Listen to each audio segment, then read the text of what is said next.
Legend of Total War here, and today I want to talk a bit about the Gotrek and Felix DLC, which is now free for everyone to get. So if you haven't picked it up, I would recommend getting it just because it is free. But the overall feel of this video, if the title didn't give it away, is that this is going to be pretty negative in that I think that Gotrek has been implemented very badly into the campaign and that he's currently the worst legendary lord in the game. Now, I understand that that's probably going to ruffle a few people's feathers. I did witness Party Elite make a relatively negative review early on when the DLC was in sort of like the early access, and he actually took that video down because of the negativity he was receiving from it.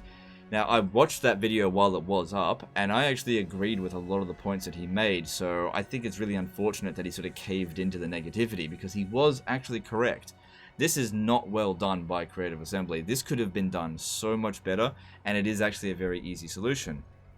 I've been holding off on talking about it because I was hoping that they would actually figure this out for themselves and make that adjustment in a patch. But a patch has now come and gone, and they seem to have completely missed it, and now it's live, and this is still an issue in my thoughts.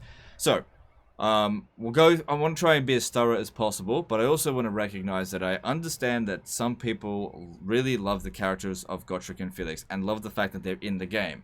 And I'm not trying to detract at all from that. I'm glad that Gotrek and Felix has been implemented into the game. But in terms from a pragmatic point of view, in terms of a strategy, they've been implemented badly. Now, if you're playing your campaign, not thinking about, optimizing your armies, optimizing your economy, and you're just making it for fun and you just want to have Gotrek for flavor, then it's fine. You play however you want. I'm not trying to sit here and tell you how to play. But I will say this, that there's pretty much no way that you can implement Gotrek into your forces and have him be effective. He is ineffective in pretty much every single situation, and I'll explain why. So firstly, let's talk about how to get him. It's really easy. Playing as either the Dwarfs, Bretonnia, or Empire factions, there is a chance, roughly between turn 10 and 20, that he'll basically show up somewhere within your Empire, and you can recruit him. You just simply send a hero or a lord to go and meet with him, and then he'll be recruited. Now, keep an eye on how much money I'm currently making, because one thing that I've been saying during live streams, I've been dissing Gotrek and Felix, and people have been saying, how are you dissing them? He's free. He's not free. Watch. What malign beast must we face next, Gotrek? Got a bit hairy there, my lad, but you fought well. Okay, so upkeep went up by 2,000. How is that possible if they have no upkeep? Well, it's because Gotrek is a lord, and so has created another army, and therefore increased my supply lines by 1, thereby increasing my faction-wide upkeep by an additional 15%. Which is, it's a decent amount of money. If I was sitting on only 1,000 income, I'd now be in the negative, which a lot of people do play at very tight budgets. I don't. I tend to love to hoard up my cash. That's just the way I play. So if you weren't expecting that to increase your upkeep and then you was recruited, well, you're in for trouble, aren't you? Because the problem here is that this is not an easily reversible decision. You cannot disband Gotrek. You can't get rid of him. Felix isn't the problem. I really want to stress that I'm not dissing Felix at all. Felix is actually implemented just fine into the campaign, because Felix is a hero. Felix doesn't have upkeep, and he doesn't increase supply lines. If you were only recruiting Felix, I would have no problems. But the problem here is Gotrek, and the problem with him is that he's a lord. Now, if you're just thinking, oh, look, the money issue is not that big of a deal because I only play on normal difficulty. Because the way it works is that easy difficulty, you get a 1% upkeep penalty. Normal difficulty is 2%, hard difficulty is 7%, very hard and legendary are both 15%. Being a player that plays almost exclusively on legendary difficulty, obviously this is a big deal breaker for me. But playing on lower difficulties, you'd be like, well, that's not so much a deal breaker, and that's fine. Or you could be playing on as Bretonnia, who don't suffer from supply lines, and then they are actually free. So Gotrek and Felix, or specifically Gotrek, has the most value within Bretonnia. But that's not the only problem. honestly, the upkeep penalty isn't really that big of a deal. I just wanted to mention that first because that was the first thing that became apparent. The big problem with Gotrek is that he has a level 0 Lord. He is the only level 0 Lord in the game, and he cannot be improved at all. He can't have any equipment attached. You can't open up his character tree. He can't receive any skill points, and he can't get any better. Now, as a fighter, he is very good. I want to stress that he is a good fighter, especially if Felix is right next to him, because Felix has a regenerative aura. I would actually argue that Felix is more useful than Gotrek. But anyway, Gotrek is a really good fighter. He's around equivalent to Ungrim Iron Fist, and Ungrim Iron Fist is one of the best fighters in the game. However, being a Lord and being like an amazing fighter is only looking at one side of the equation. Some of the best legendary lords in this game are terrible at fighting. An example of this is Helman Gorst, a character that gets a lot of shit on him a lot. Helman Gorst, I used to think he was shit, but when I recently played with him, I found that he's actually one of the best legendary lords in the game. He might not be good at fighting, but the amount of bonuses that he provides his army and faction as a whole is incredible. And I didn't realize that until I actually played around with him. But looking at Gotrek provides nothing on that regard. He provides no campaign skills, no battle skills, no faction skills. He'll only stick around for 20 turns, and then he pisses back off to do whatever the fuck he wants. And you might think, well, it's not that big of a deal. But it kind of is, okay? Because if you're going to have somebody on your campaign, they need to be adding value. If they're not adding value, then you probably should dispense with him. Unless you're playing a flavor campaign, you're just dicking around, and that's fine. Again, I'm coming at this from the point of view of, strategic benefits and how Creative Assembly should implement this a little bit better so that there is actually value for players like myself who actually play to win rather than play to lose, which some people seem to do these days. Anyway, comparing him to Karl Franz over here, Karl Franz has got an army. I've only recently recruited him because I'm playing as the Golden Order. Balthazar Gelt is at level 40. I've only just gotten Karl Franz because it took a while to get this confederation going. And let's have a look at what he's got at level 9, basically. That's over Ungrim. So basically, think of it like this. I've got one army here and 2 lords. I could transfer the army over to Gotrek, or I could leave it in Karl Franz. Why would I transfer it over to Gotrek? That's the argument here. So looking at it, these are the things that Karl Franz provides. So various different battle effects, various different campaign effects. Gotrek doesn't have any of this. Gotrek can't have Root Marcher. Gotrek doesn't get traits. Gotrek can't have equipment. Gotrek can't have followers. Gotrek can't get Lightning Strike. He can't get Quartermaster, Logistician. He can't get any of this stuff in here. He can't get any of these over here. He can't get a mount. He can't get any of this stuff. All of that is disabled for him.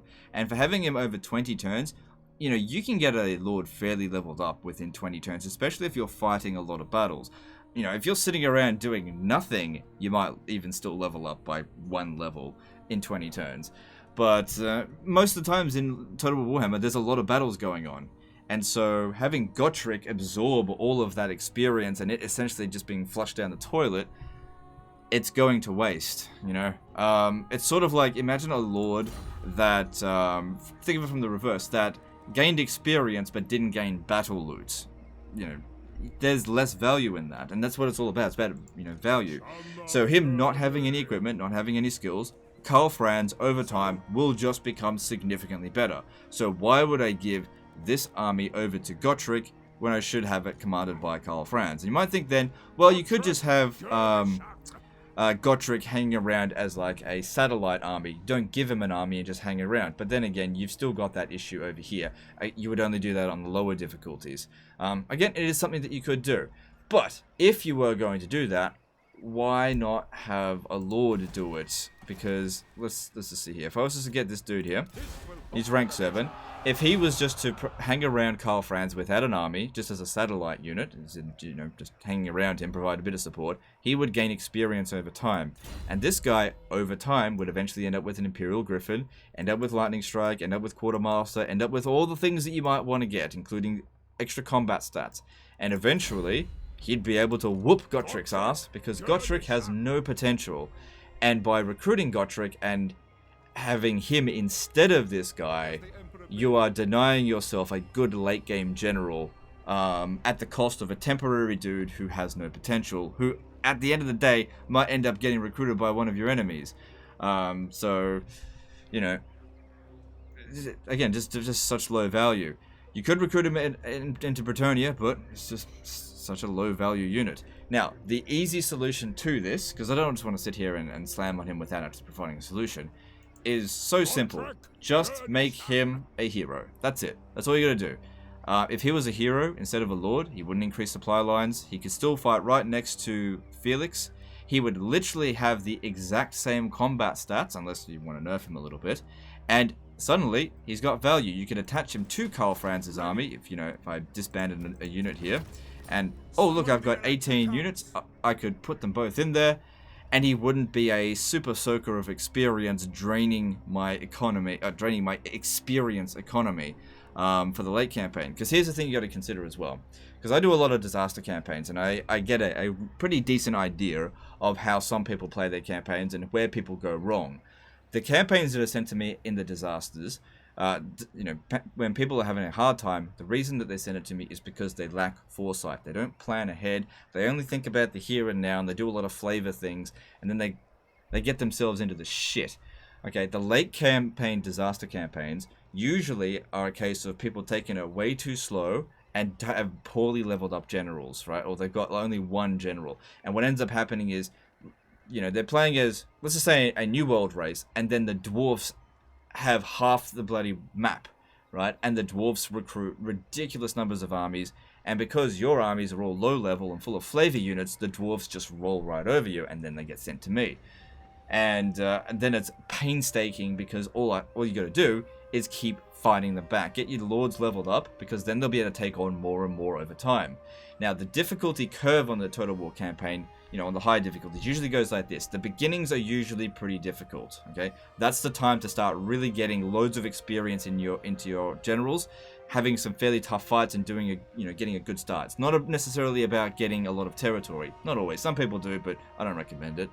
The middle of a campaign is usually pretty chill, okay? During that time, again, it's time for you to gain more territory, gain more experience, that kind of stuff. And then the end game. Usually by this point, people just quit their campaigns, but some people like to continue them. And this is where the enemy, like the dwarves and the Empire, the ones that get usually have really strong endgame armies, this is where they fuck over most players, because you're not prepared. Because you've done silly shit like this. You've recruited Gotrek, who has not improved your faction on a long-term basis. Probably would have won any battle where he would have been in anyway. And your generals are too low level, so it saps your strength for the late campaign. Having him as a hero fixes that problem. Anyway, so those are the arguments that I want to make in terms of Gotrek. Very simple solution, I think. I would like to actually recruit him in my campaigns, but by the way that he's currently implemented, you won't see me do it, because I do play on legendary difficulty, and you do have to be efficient on legendary difficulty, or else the late campaign becomes really quite painful. So he's poorly implemented. Easy fix.